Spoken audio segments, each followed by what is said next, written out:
Welcome back to Chronicles on the Focus. Today we're diving into the fascinating world of the Caganer, a tradition that's definitely not for the faint of heart. That's right, Bob. We're talking about a figurine that's basically a pooping peasant. It's the kind of Christmas tradition that makes you go, wait, what? Exactly. So Alice, for those who haven't had the pleasure of encountering this peculiar custom, can you give us a bit of background on the Caganer? Of course. The Caganer is a figurine that's part of nativity scenes, but with a very specific role. It's a peasant figure, usually wearing a traditional Catalan hat, with his trousers down, you guessed it, in the act of defecating. Okay, so it's a bit more than just a regular nativity scene figurine. It definitely is. The tradition dates back to at least the 18th century, and its origins are still a bit of a mystery. Some theories say it represents the fertility of the land, and that pooping fertilizes the earth for the coming year. That's an interesting thought. It's also said to be a way to bring good luck and joy, especially for children who are tasked with finding the Caganer hidden within the nativity scene. That's right, Bob. It's like a little treasure hunt with a pooping peasant. And it gets even more interesting. Nowadays, the Caganer has evolved, and it's not just a simple peasant anymore. Oh no, Bob. It's gotten more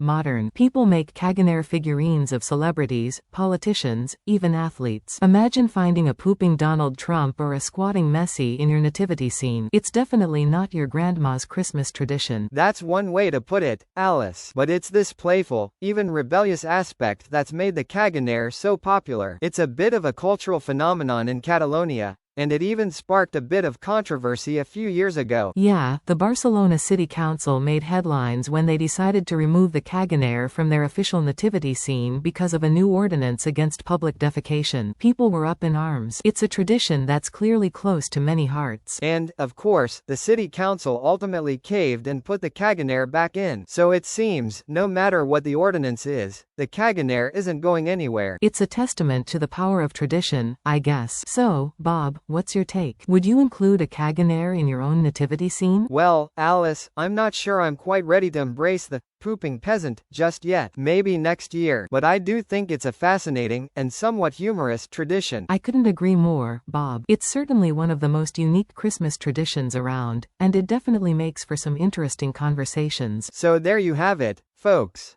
The Caganer tradition that's both strange and delightful. Thanks for joining us on Chronicles on the Focus.